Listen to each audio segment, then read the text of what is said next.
ng weight yung ibibigay sa inyo, yung previous weight and the latest weight. So to compute for the unplanned weight loss, you need to know the previous weight, then subtract ba to? Wait lang, nawala yung form ko eh.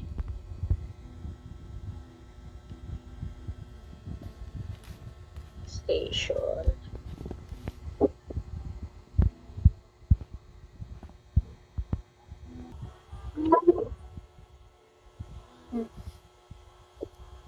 Actually, hindi pala ito yung formula. Ito yung step.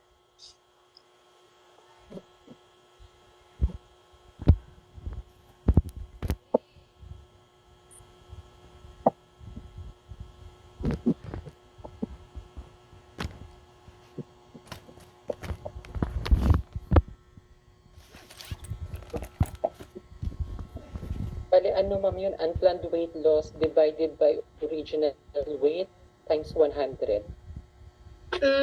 Divided by ba? Yung previous, minus mo yun, di ba? Minus, Yung previous, minus ba? yung unplanned, Minus, di ba? Previous minus current weight divided by previous weight Previous weight times 100. 100. Yun. So, yun. Previous minus current divided by previous weight times 100. So, kung yung score mo, ito yung score niya. Scoring. And then, after your weight loss score, you need to know if the patient has an existing psychological or physiological condition that may affect yung nutritional intake ng patient. Most cases, they will say the patient has throat tumor and the patient is only taking in clear liquids.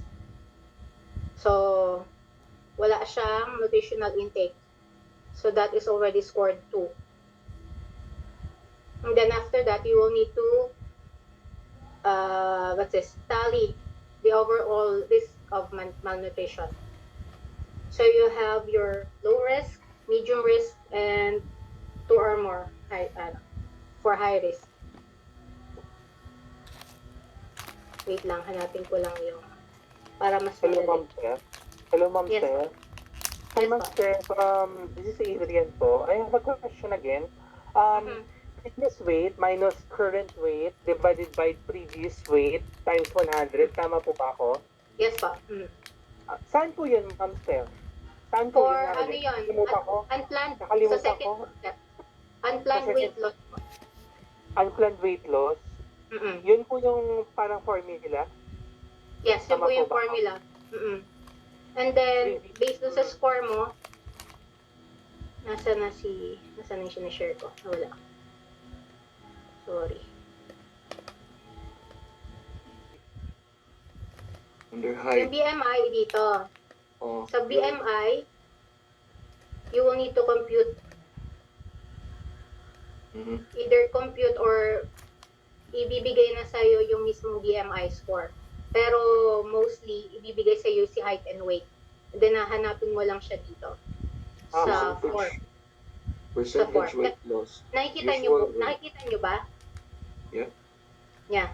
And then, Ako, Ma'am. you will see the score here. If it's more than 20, it's 0. If it's 18.5 to 20, it's 1. If it's less than 18.5, it's considered 2. Okay po. Yes. As for the unplanned weight loss, meron din tong form. Ito. So, actually, yung makukuha yung score dun sa formula na previous minus current divided by previous times 100, lalabas na siya dito. Kahit hindi nyo na dito tingnan. Kasi automatic na yun yung lalabas na score nyo. Hanapin nyo na lang if it's less than 5, if it's 5 to 10, or if it's more than 10. Kasi percentage na yung lalabas doon sa formula na yun. So, pwedeng hindi nyo na to gamitin, itong table. Then, for step 3, yun na, you need to know if there's any acute disease. Kung may physiological or psychological condition si patient na nag-alter ng nutritional intake niya. And then, if hindi siya kumakain, kung wala siyang intake for 5 days or more than, it's automatic score 2. Mostly, meron yan.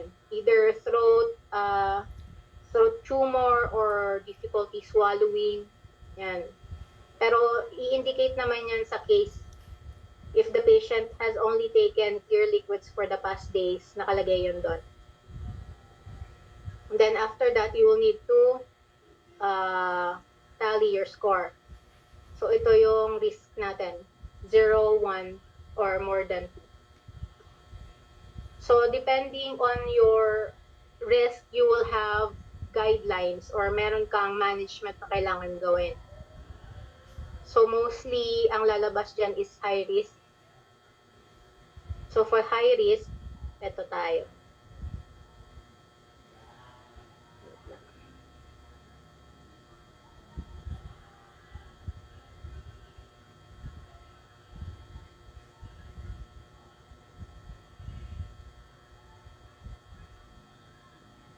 Nakita nyo ba? Parang maliit. So for high risk, for example, your patient has throat tumor, you will need to refer the patient to the speech and language therapist for the appropriate consistency of diet.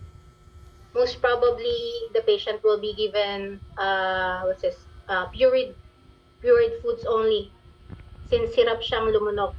Then you will refer the patient to a dietitian for a proper meal plan to improve and increase your overall nutritional intake.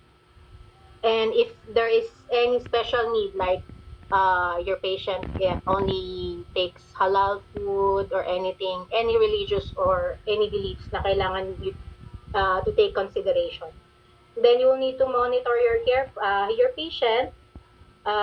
You need to repeat the screening weekly if the patient is in the hospital.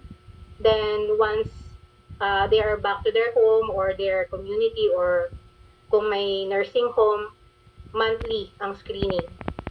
Then while the patient is in the hospital, possibly since may throat tumor or kung may infection, the patient might be given antibiotics, depende sa GP nyo.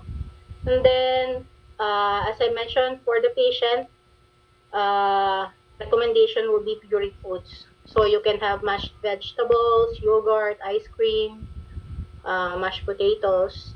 And then you will need to mention this, like how to increase the patient's food intake.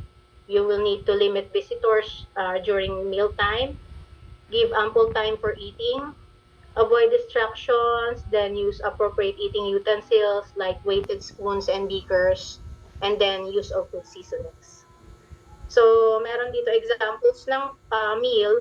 If the patient is having pureed food, so just say pureed for breakfast, you can say, pwede to, orange, bananas, basta mashed sila or pureed sila, easier for the patient to swallow.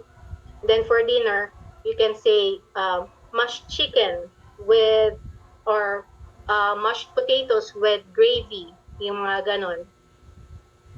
Then yogurt for dessert or ice cream. Same with your tea or supper. Anything mashed or puree, easier for the patient to swallow. So any questions po? Malinaw po si mask. Hindi kasi ito pa lumalabas. Previously si